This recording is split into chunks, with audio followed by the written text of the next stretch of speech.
Welcome to Mitch Builds. I'm Mitch, and today we're going to embark on an epic journey of creating our very own custom LEGO Bokoblin from Tears of the Kingdom, who I'll affectionately nickname Bob. This build starts like any good build, by raiding my minifigure drawer for a LEGO dude to pull apart. Sorry Kai, but your ninja scarf is just what Bob needs. Perfectly wrinkled Bokoblin eye sockets. And for Bob's piggy nose, I'm gonna turn to the most iconic LEGO theme of all time, Clickets. Where this heart-shaped charm will serve as our little Ganon Goon's nose. But first, we need to remove that print. Which is also a great way for me to get in my daily workout.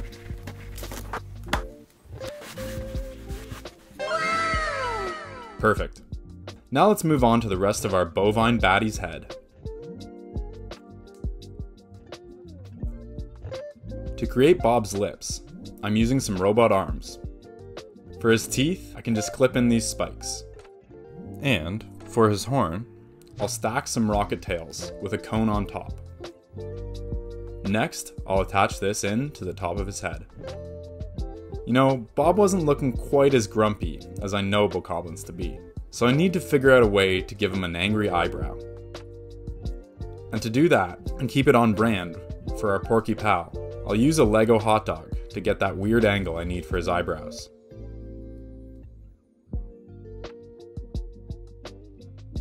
Much better. Now let's just dismember another minifigure, but this time, it's for his little LEGO limb, which we can use as Bob's tongue.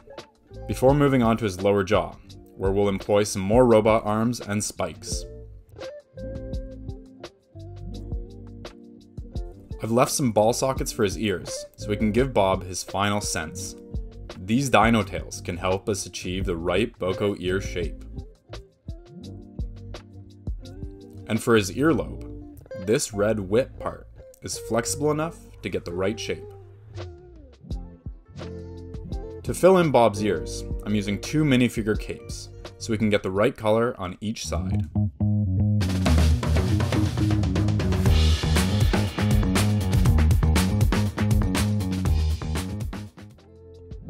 With Bob's head complete, it's time to deck him out with his skull necklace. This minifigure skull is just perfect. And for the band, we're using one of my favorite parts, this flexible cable in brown. With that done, it's time to tackle Bob's arms. We're using some clips here, so his little fingies are posable. Rounded tiles make for the perfect manicured monster nails. To simulate the cloth wrapped around Bob's forearms, we'll stack up these round bricks and a cone before attaching a small ball joint to his wrist. I think Bob's wrists need a bit more bulk. Maybe there's a minifigure that can help us out.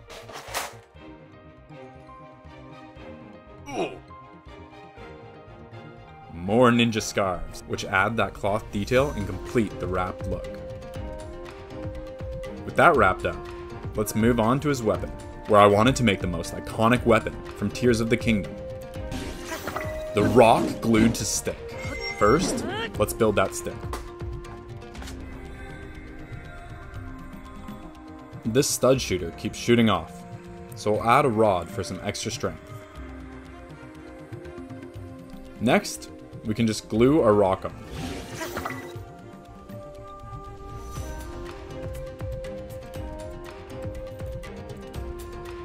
Oops, looks like Bob needs to work on his wrist strength, so we'll give him a hand with a stronger ball joint.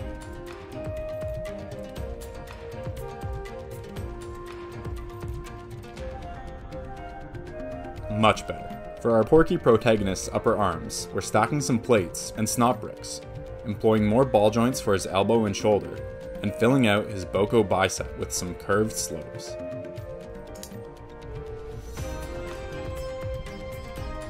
Let's swap out this part so he's a little less swole. Next, I'll speed build his left arm.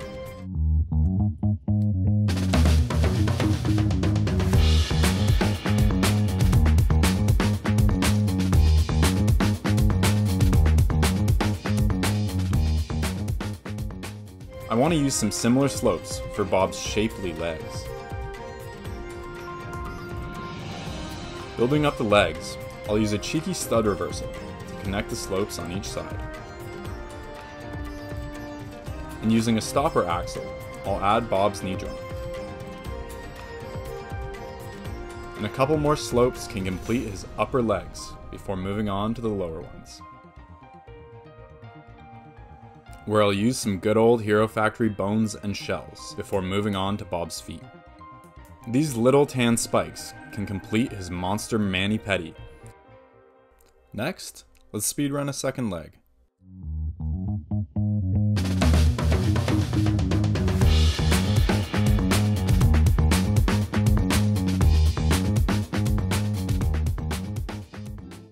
The black ball joints at his knees are bugging me, so let's find some red ones.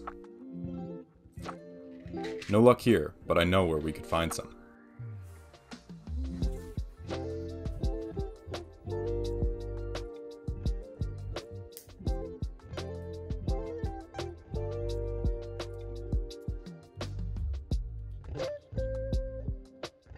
Now, it's time to find a suspiciously stained loincloth to cover up this hog.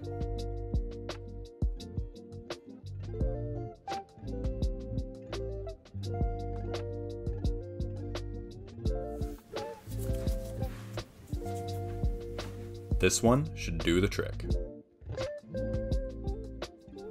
Next, I'm building up Bob's pelvis, which can attach his legs and loincloth.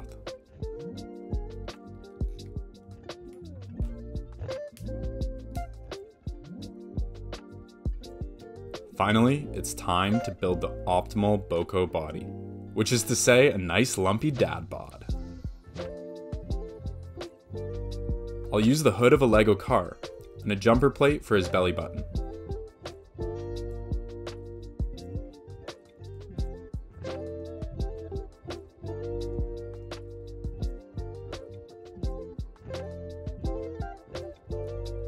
Next, I'll build up a Technic skeleton to support the rest of Bob's body.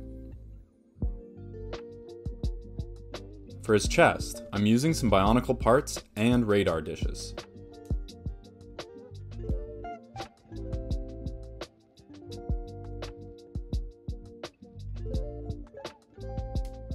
Oops, turns out bars have a better connection with radar dishes than axles, so I'll switch those out before detailing Bob's back.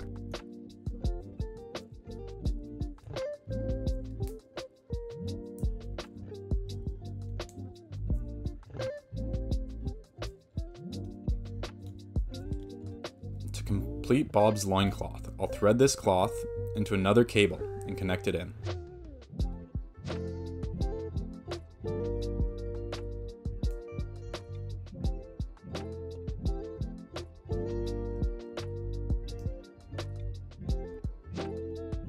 I want our Bokoblin friend to have the full range of shoulder motion, so I'll connect two ball joints to one another before attaching his arm to his body. And to hide these shoulder joints, I'll build up Bob's shoulders, emphasizing the farmer's walks he's presumably been doing. They can still move so that he has the full range of motion.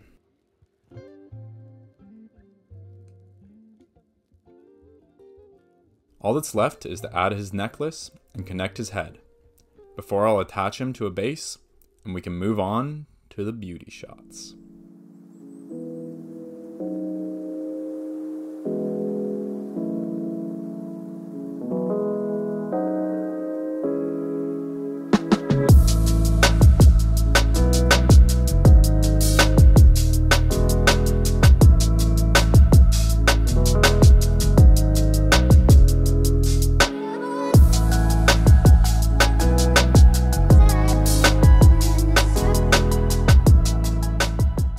Thanks for watching, folks.